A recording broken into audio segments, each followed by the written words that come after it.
nom d'Allah, le tout miséricordieux, le très miséricordieux. Ta-Sin Mim. Voici les versets du livre explicite. Nous te racontons en toute vérité de l'histoire de Moïse et de Pharaon, à l'intention des gens qui croient. Pharaon était hautain sur terre. Il répartit en clans ses habitants afin d'abuser de la faiblesse de l'un d'eux. Il égorgeait leurs fils et laissait vivantes leurs femmes. Il était vraiment parmi les fauteurs de désordre. Mais nous voulions favoriser ceux qui avaient été faibles sur terre et en faire des dirigeants et en faire les héritiers, et les établir puissamment sur terre et faire voir à Pharaon, à Haman et à leurs soldats, ceux dont ils redoutaient. Et nous révélâmes à la mère de Moïse ceci: allaite-le, et quand tu craindras pour lui, jette-le dans le flot, et n'aie pas peur, et ne t'attriste pas, nous te le rendrons, et ferons de lui un messager. Les gens de Pharaon le recueillirent pour qu'il leur soit un ennemi et une source d'affliction. Pharaon, Haman et leurs soldats étaient fautifs. Et la femme de Pharaon dit: cet enfant réjouira mon œil et le tien, ne le tuez pas, il pourrait nous être utile, ou le prendrons-nous pour enfant? Et il ne pressentait rien. Et le cœur de la mère de Moïse devint vide. Peu s'en fallut qu'elle ne divulguât tout, si nous n'avions pas renforcé son cœur pour qu'elle restât du nombre des croyants. Elle dit à sa sœur: suis-le. Elle l'aperçut alors de loin sans qu'il ne s'en rende compte.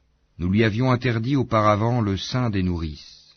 Elle, la sœur de Moïse, dit donc: voulez-vous que je vous indique les gens d'une maison qui s'en chargeront pour vous tout en étant bienveillants à son égard? Ainsi, nous le rendîmes à sa mère afin que son œil se réjouisse, qu'elle ne s'affligeât pas, et qu'elle sût que la promesse d'Allah est vraie. Mais la plupart d'entre eux ne savent pas. Et quand il eut atteint sa maturité et sa pleine formation, nous lui donnâmes la faculté de juger et une science. C'est ainsi que nous récompensons les bienfaisants. Il entra dans la ville à un moment d'inattention de ses habitants. Il y trouva deux hommes qui se battaient, l'un était de ses partisans et l'autre de ses adversaires. L'homme de son parti l'appela au secours contre son ennemi. Moïse lui donna un coup de poing qui l'acheva. Moïse dit: cela est l'œuvre du diable, c'est vraiment un ennemi, un égareur évident. Il dit: Seigneur, je me suis fait du tort à moi-même, pardonne-moi. Et il lui pardonna. C'est lui vraiment le pardonneur, le miséricordieux. Il dit: Seigneur, grâce aux bienfaits dont tu m'as comblé, jamais je ne soutiendrai les criminels. Le lendemain matin, il se trouva en ville, craintif et regardant autour de lui, quand voilà que celui qui lui avait demandé secours la veille l'appelait à grands cris. Moïse lui dit: tu es certes un provocateur déclaré. Quand il voulut porter un coup à leur ennemi commun, l'Israélite dit: Ô Moïse, veux-tu me tuer comme tu as tué un homme hier? Tu ne veux être qu'un tyran sur terre, et tu ne veux pas être parmi les bienfaiteurs. Et c'est alors qu'un homme vint du bout de la ville en courant et dit: Ô Moïse, les notables sont en train de se concerter à ton sujet pour te tuer. Quitte la ville, c'est le conseil que je te donne. Il sortit de là craintif, regardant autour de lui. Il dit: Seigneur, sauve-moi de ce peuple injuste. Et lorsqu'il se dirigea vers Madian, il dit: Je souhaite que mon Seigneur me guide sur la voie droite. Et quand il fut arrivé au point d'eau de Madian, il y trouva un attroupement de gens abreuvant leurs bêtes, et il trouva aussi 2 femmes se tenant à l'écart et retenant leurs bêtes. Il dit: Que voulez-vous? Elles dirent: Nous n'abreuverons que quand les bergers seront partis, et notre père est fort âgé. Il abreuva les bêtes pour elles, puis retourna à l'ombre et dit: Seigneur, j'ai grand besoin du bien que tu feras descendre vers moi. Puis l'une des 2 femmes vint à lui, d'une démarche timide, et lui dit: Mon père t'appelle pour te récompenser pour avoir abreuvé pour nous. Et quand il fut venu auprès de lui, et qu'il lui eut raconté son histoire, le vieillard dit: N'aie aucune crainte, tu as échappé aux gens injustes. L'une d'elles dit: Ô mon père, engage-le à ton service, moyennant salaire, car le meilleur à engager, c'est celui qui est fort et digne de confiance. Il dit: Je voudrais te marier à l'une de mes 2 filles que voici, à condition que tu travailles à mon service durant 8 ans. Si tu achèves 10 années, ce sera de ton bon gré. Je ne veux cependant rien t'imposer d'excessif. Tu me trouveras, si Allah le veut, du nombre des gens de bien. C'est conclu entre toi et moi, dit Moïse, quel que soit celui des deux termes que je m'assigne, il n'y aura nulle pression sur moi, et Allah est garant de ce que nous disons. Puis, lorsque Moïse eut accompli la période convenue et qu'il se mit en route avec sa famille, il vit un feu du côté du mont. Il dit à sa famille, « Demeurez ici, j'ai vu du feu, peut-être vous en apporterai-je une nouvelle ou un tison de feu afin que vous vous réchauffiez. » Puis quand il y arriva, on l'appela du flanc droit de la vallée, dans la place bénie à partir de l'arbre, « Ô Moïse, c'est moi, Allah, le Seigneur de l'univers. » Et « Jette ton bâton. » Puis quand il le vit remuer, comme si c'était un serpent, il tourna le dos sans même se retourner.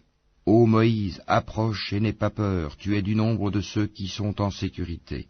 Introduis ta main dans l'ouverture de ta tunique, elle sortira blanche sans aucun mal, et serre ton bras contre toi pour ne pas avoir peur. Voilà donc deux preuves de ton Seigneur pour Pharaon et ses notables, ce sont vraiment des gens pervers. Seigneur, dit Moïse, j'ai tué un des leurs et je crains qu'il ne me tue. Mais Aaron, mon frère, est plus éloquent que moi.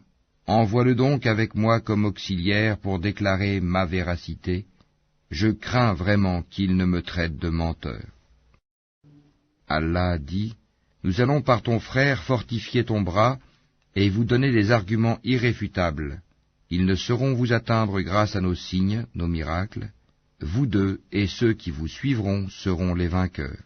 Puis quand Moïse vint à eux avec nos prodiges évidents, ils dirent, « Ce n'est là que magie inventée, jamais nous n'avons entendu parler de cela chez nos premiers ancêtres. » Et Moïse dit, « Mon Seigneur connaît mieux qui est venu de sa part avec la guidée, et à qui appartiendra la demeure finale. Vraiment, les injustes ne réussiront pas. » Et Pharaon dit, « Ô notables, je ne connais pas de divinité pour vous autre que moi. Haman, allume-moi du feu sur l'argile, puis construis-moi une tour, peut-être alors monterai-je jusqu'au Dieu de Moïse. Je pense plutôt qu'il est du nombre des menteurs. » Et il s'enfla d'orgueil sur terre, ainsi que ses soldats, sans aucun droit, et ils pensèrent qu'il ne serait pas ramené vers nous. Nous le saisîmes donc, ainsi que ses soldats, et les jetâmes dans le flot. Regarde donc ce qu'il est advenu des injustes. Nous fîmes d'eux des dirigeants qui appellent les gens au feu, et au jour de la résurrection, ils ne seront pas secourus.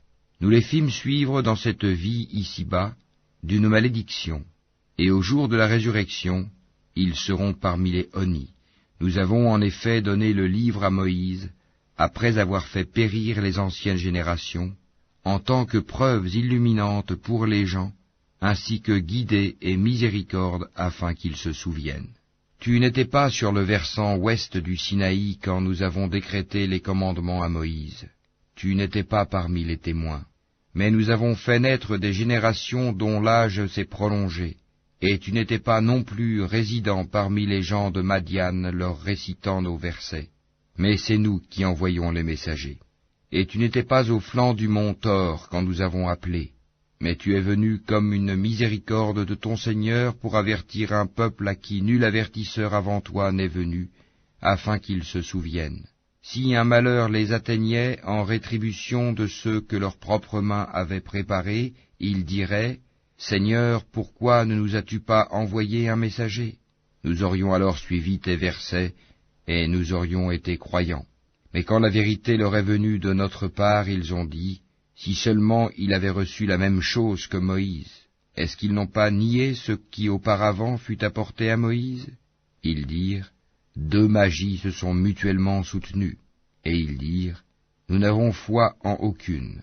Dis-leur, apportez donc un livre venant d'Allah qui soit meilleur guide que ces deux-là, et je le suivrai si vous êtes véridiques. Mais s'ils ne te répondent pas, sache alors que c'est seulement leur passion qu'ils suivent, et qui est plus égaré que celui qui suit sa passion sans une guidée d'Allah.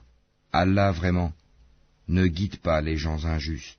Nous leur avons déjà exposé la parole, le Coran, afin qu'ils se souviennent.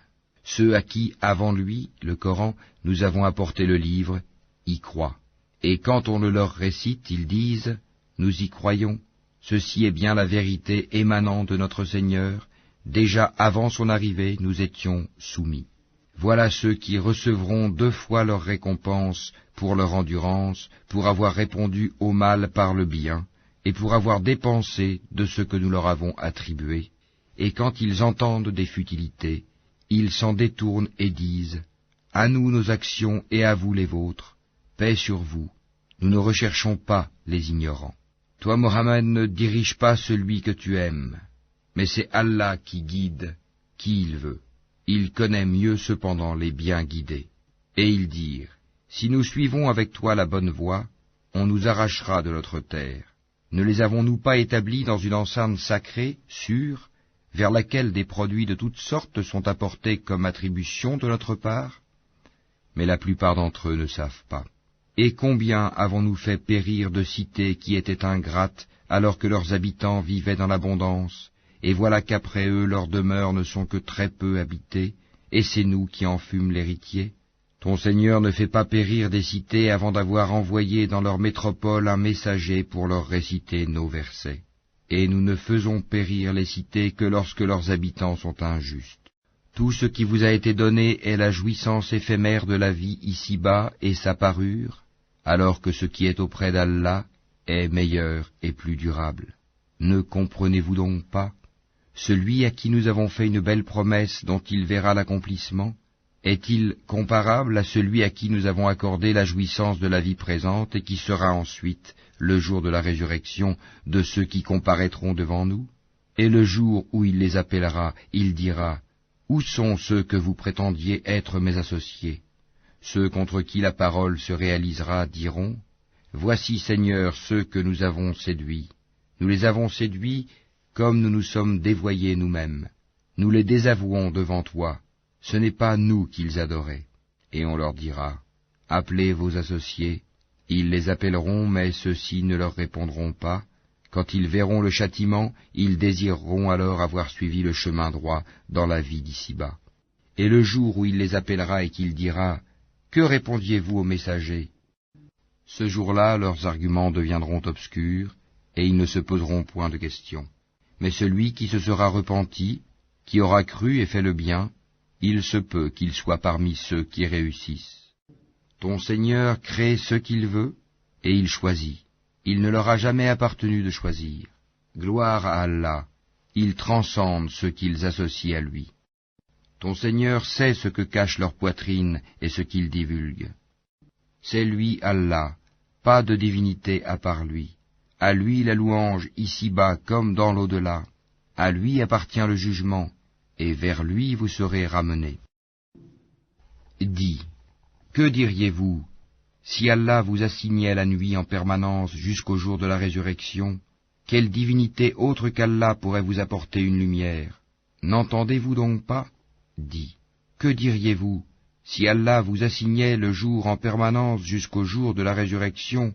Quelle divinité autre qu'Allah pourrait vous apporter une nuit durant laquelle vous reposeriez? N'observez-vous donc pas? C'est de par sa miséricorde qu'il vous a assigné la nuit et le jour, pour que vous vous y reposiez et cherchiez de sa grâce, et afin que vous soyez reconnaissants. Et le jour où il les appellera, il dira, « Où sont ceux que vous prétendiez être mes associés ?» Cependant nous ferons sortir de chaque communauté un témoin, puis nous dirons, « Apportez votre preuve décisive. » Ils sauront alors que la vérité est à Allah, et que ce qu'ils avaient inventé les a abandonnés. En vérité, Corée, Karun, était du peuple de Moïse, mais il était empli de violence envers eux. Nous lui avions donné des trésors dont les clés pesaient lourd à toute une bande de gens forts. Son peuple lui dit, « Ne te réjouis point, car Allah n'aime pas les arrogants. Et recherche à travers ce qu'Allah t'a donné la demeure dernière. Et n'oublie pas ta part en cette vie. Et sois bienfaisant comme Allah a été bienfaisant envers toi.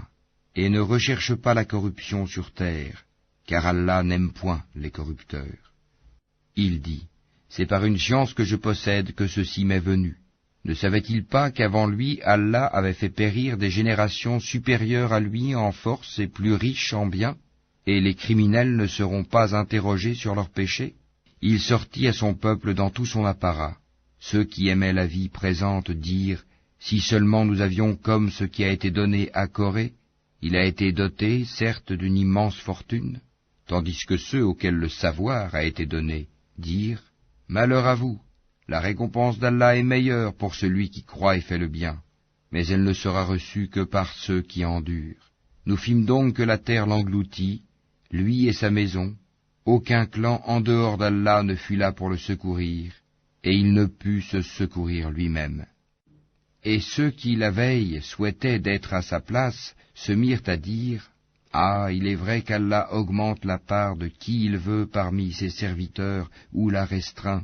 Si Allah ne nous avait pas favorisés, il nous aurait certainement fait engloutir. Ah, il est vrai que ceux qui ne croient pas ne réussissent pas. Cette demeure dernière, nous la réservons à ceux qui ne recherchent ni à s'élever sur terre, ni à y semer la corruption. Cependant, l'heureuse fin appartient aux pieux. Quiconque viendra avec le bien aura meilleur que cela encore, et quiconque viendra avec le mal, qu'il sache que ceux qui commettront des méfaits ne seront rétribués que selon ce qu'ils ont commis. Celui qui t'a prescrit le Coran te ramènera certainement là où tu souhaites retourner. Dis, mon Seigneur connaît mieux celui qui a apporté la guidée et celui qui est dans un égarement évident. Tu n'espérais nullement que le livre te serait révélé. Ceci n'a été que par une miséricorde de ton Seigneur. Ne sois donc jamais un soutien pour les infidèles, et que ceux-ci ne te détournent point des versets d'Allah, une fois qu'on les a fait descendre vers toi. Appelle les gens vers ton Seigneur, et ne sois point du nombre des associateurs. Et n'invoque nulle autre divinité avec Allah, point de divinité à part lui. Tout doit périr sauf son visage. À lui appartient le jugement, et vers lui vous serez ramenés.